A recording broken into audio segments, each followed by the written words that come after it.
Hello everyone, my name is Bushra and welcome back to the official platform of UGC Net Adda 24/7। आज के session के अंदर हमारे पास में RRMBU यूनिवर्सिटी अलवर के द्वारा असिस्टेंट एंड एसोसिएट प्रोफेसर की कुछ वैकेंसीज आई हैं, उसके ऊपर हम आज डिटेल डिस्कशन करने वाले हैं। नोटिफिकेशन को देखने वाले हैं कि क्या एलिजिबिलिटी क्राइटेरिया है, किस प्रकार से सिलेक्शन होने वाला है, किस सब्जेक्ट में कितनी पोस्ट है, और ये सारी ही इंफॉर्मेशन के ऊपर आज हम डिस्कशन करने वाले हैं।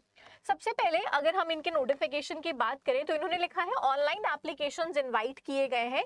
जो vacant teaching and academic post है हमारे पास में, एसोसिएट प्रोफेसर की 10 पोस्टें हैं, असिस्टेंट प्रोफेसर की 15 पोस्ट है। यहाँ पे क्वालिफिकेशन एप्लीकेशन फॉर्म कब से आ रहा है, ये सारी चीज़ों के ऊपर डिस्कस करेंगे।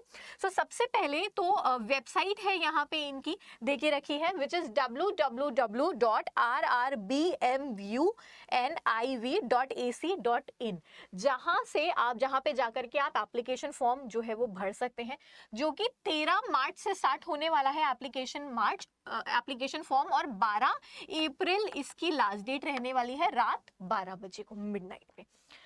अब अगर हम इस पर्टिकुलर यूनिवर्सिटी की बात करें तो असिस्टेंट प्रोफेसर जैसे हमने देखा कि 15 वैकेंसी है, एसोसिएट प्रोफेसर की 10 वैकेंसीज यहाँ पे देकर के रखी हुई है। सब्जेक्ट वाइज पोस्ट की बात करें तो हिस्ट्री की हमारे पास में पोस्ट दे करके रखी हुई है, एसोसिएट प्रोफेसर की 2 है, असिस्टेंट प्रोफेसर की 3 पोस्ट है, ज्योग्राफी की पोस्ट है हमारे पास, इंग्लिश में पोस्ट है, मैथ्स में पोस्ट है, पॉलिटिकल साइंस के अंदर पोस्ट है। असिस्टेंट प्रोफेसर की कुल 8 पोस्ट है, एसोसिएट प्रोफेसर की कुल 6 पोस्ट है अनरिजर्व्ड कैटेगरी के अंदर। नाउ अगर हम बात करें एसोसिएट प्रोफेसर की तो यहाँ पे एक पोस्ट जो है वो आपकी ऐसी है जो वुमेन कैंडिडेट्स के लिए as per the state government के नॉर्म्स रिजर्व करके रखी हुई है। Same goes with the assistant professor as well, जहाँ पे इन्होंने वुमेन के लिए जो सीट है उसको रिजर्व करके रखी है। सैलरी स्ट्रक्चर की बात करें तो असिस्टेंट प्रोफेसर की लेवल 10 के हिसाब से सैलरी 57,700 से लेके 1,82,400 के बीच में रहने वाली है। Grade pay 6,000। अगर हम एसोसिएट प्रोफेसर की बात करें तो लेवल 13A 1,31,400 से लेकर के 2,17,100 तक रीच करने वाली है। ग्रेड पे 9,000 यहाँ पे अप्लाई होने वाला है। एप्लीकेशन फॉर्म की बात करें तो एप्लीकेशन आपका ऑनलाइन रहने वाला है, वेबसाइट हमने अभी डिस्कस की। अगर अनरिजर्व्ड एंड EWS कैंडिडेट्स की बात करें तो 1,000 रुपए का फॉर्म रहेगा। बैकवर्ड क्लासेस की अगर हम बात करें तो 800 रुपए का फॉर्म है। अगर शेड्यूल क्लास या स्पेशली डिसेबल्ड जो कैंडिडेट्स हैं उनके लिए ये एप्लीकेशन फॉर्म 500 रुपए का रहने वाला है। सारे के सारे जो फॉर्म के पेमेंट्स रहेंगे वो 13 मार्च से लेकर के 12 अप्रैल 11:59 यानी 12 बजे से पहले पहले आपको ऑनलाइन इनकी ऑफिशियल वेबसाइट के ऊपर ही जाकर के भरना पड़ने वाला है। अगर हम एलिजिबिलिटी क्राइटेरिया की बात करें तो असिस्टेंट प्रोफेसर्स के लिए पहली चीज तो मास्टर्स डिग्री है हमारे पास में 55% के मार्क्स के साथ में जनरल कैटेगरी के लिए, और बाकी जो स्टूडेंट्स हैं उनके पास में रिलैक्सेशन रहने वाला है। बिसाइड्स फुलफिलिंग द सेम आपके पास में नेट क्वालिफाइड होना चाहिए। जिसका नेट क्वालिफाइड नहीं है उसका उस पर्टिकुलर स्टेट का या तो सेट एग्जामिनेशन क्वालिफाइड होगा, या जिनका नेट और सेट दोनों ही नहीं है उनका जो PhD डिग्री है 2009 या 2016 के रेगुलेशंस के हिसाब से उनका PhD जो है वो अवॉर्डेड होना चाहिए।